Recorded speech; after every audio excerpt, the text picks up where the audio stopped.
সুপ্রিয় দর্শক শ্রোতা, আসসালামু আলাইকুম। আপনারা দেখছেন AR agro farm and agriculture YouTube channel. আপনি যদি সোনালী মুরগির ক্ষেত্রে কিছু কিছু ছোট ছোট পদ্ধতি মেনে চলেন, তাহলে আপনার মুরগি অনেক সুস্থ থাকবে এবং বাড়ন্ত গ্রোথটা অনেক বেশি হবে। বেশি না, অল্প কিছু কিছু যে ট্রিপসগুলো মনে রাখেন, তাহলে আপনার সোনালী মুরগির গ্রোথটা ইনশাআল্লাহ মোটামুটি অনেক সুন্দর আসবে এবং সোনালী মুরগি কোনো লস হবেন না। আজকে আমি আপনাদের দেখাবো কি কি সেই পদ্ধতিগুলো।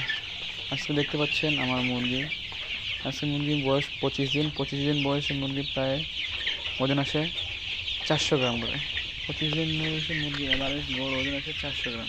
মুরগির গ্রোথও অনেক ভালো, মোটামুটি মৃত্যুর হারটাও অনেক কম। আপনি সঠিক গ্রোথটা আনার জন্য আপনি কি করবেন, পাচ্ছেন না তো এই ভিডিওটি দেখুন। প্রথম বেলায় আপনার এই টুসটা, নিচে যে টুস আছে, তার টুসটা আছে, এই টুসটা দেখবেন যেন চাপে না যায়, টুসটা যেন চাপে না যায়।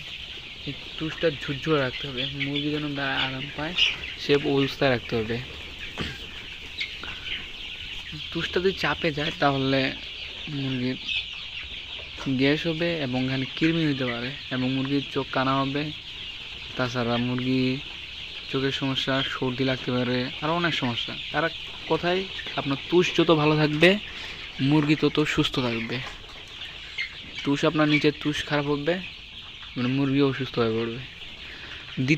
দ্বিতীয়টি হলো আপনি এইভাবে বাঁশ টাঙায় রাখতে পারেন। এইভাবে বাঁশ টাঙায় রাখতে পারেন। দেখেন আমার বাঁশ টাঙাইছি, এখানে মুরগিগুলো উড়াইতেছে আবার নিচে লাগতেছে, এতে তাদের একটা মানে পরিশ্রম হচ্ছে, ব্যায়াম হচ্ছে।